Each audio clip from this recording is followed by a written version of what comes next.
break-in is about the most critical part of the motor wheel and all that stuff. So what we want to do, like I said, linear and progressive pulls, okay, with modulating the amount of throttle, but we have to decel in gear. That's the key.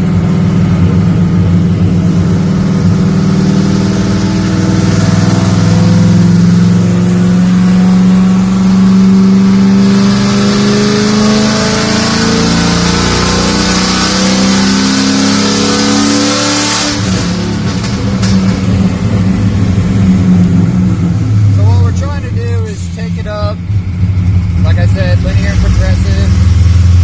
Keep it in fifth gear if I can. Checking the fuel as I accelerate.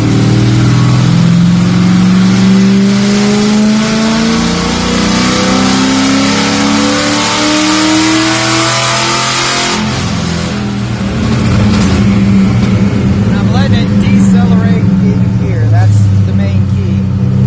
So what we're trying to do is trying to get the oil to pull back up, right? So we're putting outward pressure against the system. Just light and consistent right now.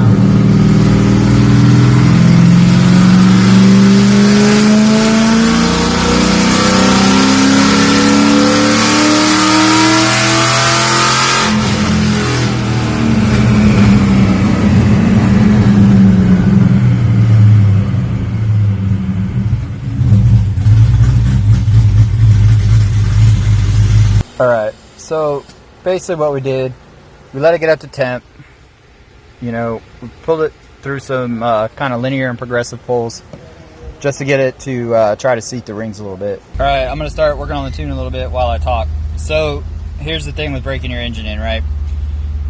There's only 7 pounds of outward spring pressure for the rings against the cylinder walls. I try to explain it to people, but basically, like, the crosshatch on your cylinder wall looks like this, right? What we're trying to do is knock it down flat, but keep the middle sections, like the middle of my fingers, open, because that's where the oil gets trapped.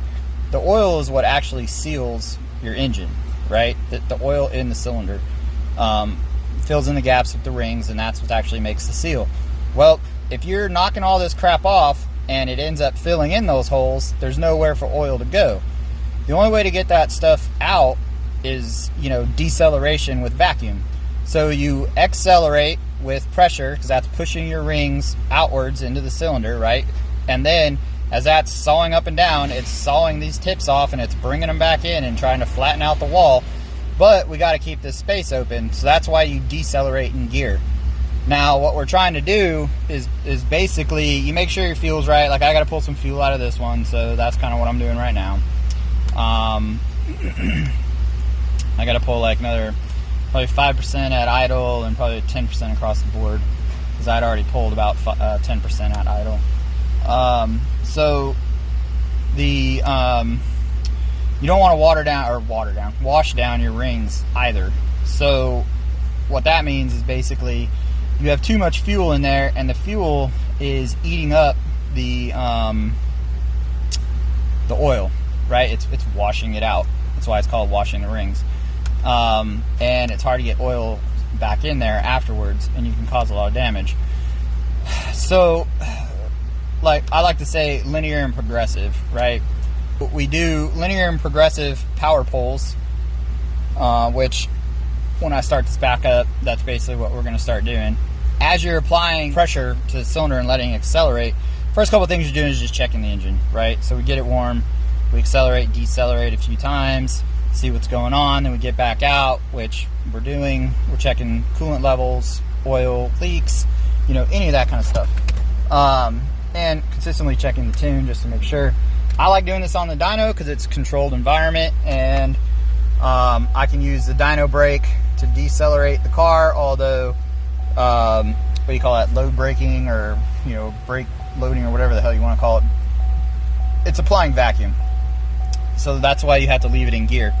So that whole, like, drive it easy for 3,000 miles, all that crap, dude, that's such garbage. Like, please don't do that, ever. If you're just driving your car super soft, 3,000 miles, nothing above 2,500 RPM, no hard acceleration, you're basically never pushing the rings out you're not chopping, or knocking the high spots of the cylinder down where it's been honed. And the trash that you are knocking off is going into those low spots and filling them in. Therefore, you get crappy ring seal. And people are like, well, the manufacturer, from what I've found, is that most manufacturers' warranties are like 36,000 miles. So by the time you realize you have a oil burner and you're not making proper power and all that stuff, you're past your warranty. They don't care, and you'll probably never notice, the couple horsepower or whatever. There's been plenty of testing done on this in the past. So, like I said, we'll probably be, 5 or 6 power pulls in before we're, 100% doing wide open rips. The main thing is, like I said, I just leave it in gear when I decelerate. So for these next ones, I'll probably go up to a higher gear, like 6th. We won't do a real pull in 6th, but we will use 6 to put a heavier load on the car as it accelerates, so it accelerates slower, leaving more time under load. Whereas like 5th gear would just rip through. So we use 6th. 6 also have a longer deceleration rate while it's still in gear, i.e. applying more brake vacuum, pulling the trash up and out and burning it out the exhaust. So a way that you can tell if you're doing this on the street by yourself is just look in your rearview mirror while you're decelerating, and you'll see a bunch of smoke and cloud and trash and just junk being burned out of your exhaust. And that's the crap, that you're sawing off, or however you want to call it, being pulled out and fresh oil being put into your cylinder. Alright, so we're rolling again. The trims are looking a lot better. We're down -3, whatever it may be. Start accelerating, checking those trims again. For some reason, traction control strap turned back on. Get rid of all that.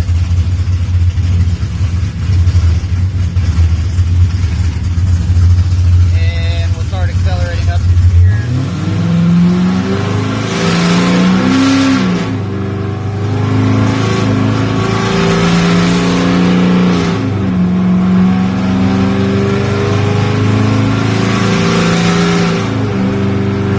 Trims look a million times better this time.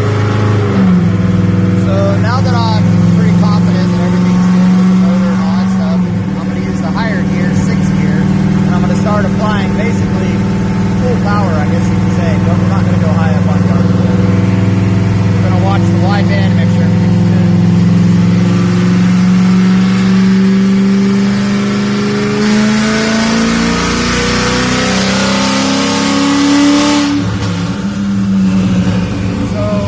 Wide open, we only took it to about 4,500, and we watched the trims and the wideband O2 sensor, and everything looked perfect.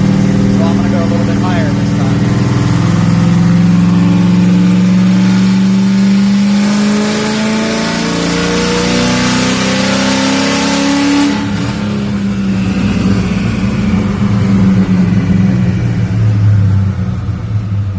Alright, so at the end of that run, it started to look like the power was trailing off a little bit, or not the power, but the air fuel was trailing off a little bit. So I'm going to stop everything. I'm going to go back and look at the log. I'm going to check the dyno, and we'll see what it ended up. That's why, I like doing it in a controlled environment in a higher gear. That way I can see what's going on and I can correct as I go. At this point, we basically let the car cool off. We're getting back into doing another pull. This is where we'll start the power pulls, see where we end up, the kind of short stroke of the power pull stuff.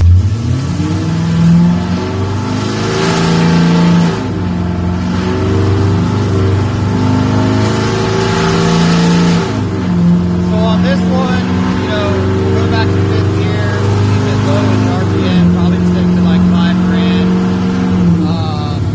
And then, record the log and see where we end up on the power head.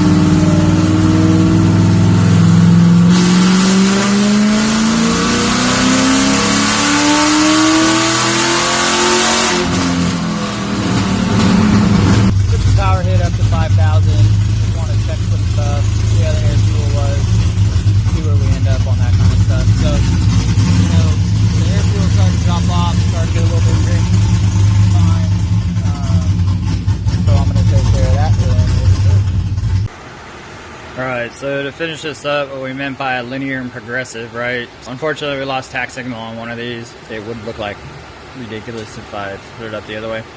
Anyway, this was kind of our first pull. We had to check some air fuel, make some adjustments. This was our second pull.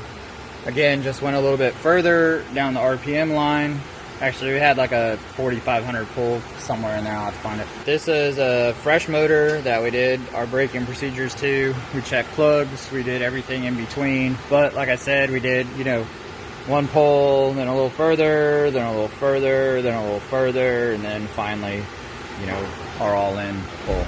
Just a little pump gas deal for right now. It's kind of missing some parts, but, you know, we'll get back after it later, get some E in it, and see what it'll do. Now that you've basically done all the dyno stuff and we're on the street, you know, linear and progressive pulls, applying, you know, more pedal to it so you're wide open, and also fixing, you know, anything in the tune that needs to be done. For just regular drive, well, I would change the oil personally back to some other kind of, you know, you can run braking oil still after that. I drive on the next set of braking oil for probably 150 miles, but do all your driving, if you have an automatic, do it in manual mode, accelerate up, decelerate, all that stuff in gear. Then after that, I'd probably change the oil again to some sort of like non-break-in or whatever you want to call it, some sort of Dyno oil like a white Castrol, you know, whatever the non-synthetics.